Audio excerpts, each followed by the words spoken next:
మరి ఉగాది ముందు రోజు గ్రహణం అంటున్నారు గురువుగారు. ఉగాది 8దో తారీఖా, 9దో తారీఖా అని చాలామంది సందేహంలో ఉన్నారు.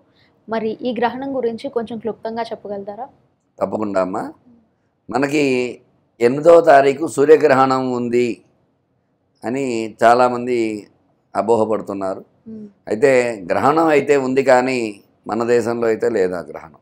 సూర్యగ్రహణం కొన్ని కొన్ని దేశాల్లో వర్తిస్తోంది. అయితే సూర్యుడు ప్రపంచానికి ఒక్కడే సూర్యుడు కదా మనకి. హ్మ్. హ్మ్. ప్రపంచ దేశాల్లో మనకి ఉదయం అయితే కొన్ని దేశాలకి రాత్రి, హ్మ్. కొన్ని దేశాలకు పగలైతే మనకు రాత్రి అవుతుంది కదా. హ్మ్. అందువల్ల సూర్య భగవానుడు ప్రపంచాన్ని మొత్తం ఆయన ఒకడే సూర్యుడు కాబట్టి హ్మ్. ఈ సూర్యగ్రహణం ఎఫెక్ట్ అనేది హ్మ్.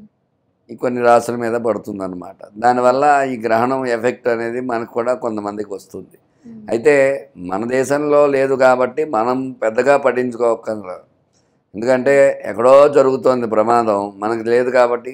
హ్మ్. ఎక్కడో ఢిల్లీలో ఏదో బాంబు పేలుడు జరిగింది, హ్మ్. దాని గురించి మనం ఏదైనా జాగ్రత్త పడాలా అని అనుకోవడానికి ఆస్కారం లేదు కదా. హ్మ్. కొంచెం అక్కడ ఎక్కడో జరిగింది, ఇక్కడ కూడా కొంచెం జాగ్రత్తలు వహించాలి, జాగ్రత్తగా ఉండండి అని ఉద్దేశం ఎలా అయితే చెప్తూ ఉంటారో అలాగే హ్మ్. ఎక్కడో గ్రహణం జరుగుతుంది కాబట్టి కొన్ని నియమాలు పాటించడం మంచిది. హ్మ్. గ్రహణ శోల అనేది ఉగాది అవుతుంది మంగళవారం నాడు, హ్మ్. 9వ తారీఖు. హ్మ్. దాని గురించి చాలామంది ఈ గ్రహణ శోల నాడు చేసుకోకూడదు, హ్మ్. ఉగాది 8వ తారీఖే చేసుకోవాలి హ్మ్. అని కొందరు చెప్తున్నారు. కానీ శాస్త్రధర్మం అయితే ఏది ఏ రోజు వస్తే ఆ రోజే జరుపుకోవాలి.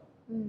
ఎందువల్ల పుట్టినరోజు ఏ రోజు వస్తే ఆ రోజు ఎలా జరుపుకుంటున్నాం, పెళ్లి రోజు ఏ రోజు వస్తే ఆ రోజు ఎలా జరుపుకుంటున్నాం, అట్లాగే ఉగాది ఏ రోజు వస్తే హ్మ్. అదే రోజు జరుపుకోవాలి. మంగళవారం వచ్చింది, శుక్రవారం వచ్చింది, ఆదివారం వచ్చింది, ఇలాంటివి ఏమీ మనం పట్టించుకోకర్లా. హ్మ్. ఏ రోజు వస్తే ఆ రోజే మనకి ప్రమాణం, శాస్త్ర ప్రమాణం. హ్మ్. అందువల్ల ఆ ఉగాది నాడు చక్కగా 9వ తారీఖు ఉదయం అభ్యంగన ఆచరించి చక్కగా షడ్రుచులతో కూడినటువంటి చక్కగా నింబ కుసుమ పాదోదకం, హ్మ్.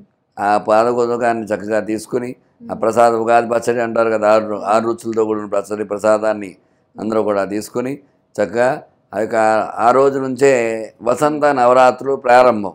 హ్మ్. 9 రోజుల పాటు ఉంటాయి. వసంత ఋతువు ప్రారంభం కాబట్టి ఆ 9 రోజుల పాటు అమ్మవారి యొక్క పూజ చేసుకోవడం, అమ్మవారి యొక్క లలితా సహస్రనామ పారాయణ చేయడం ఇత్యాది చేయడం ద్వారా ఆ అమ్మవారి అనుగ్రహం ఖచ్చితంగా కలిగి సుఖ సంతోషాలతో ఉంటారని తెలియజేస్తున్నాను.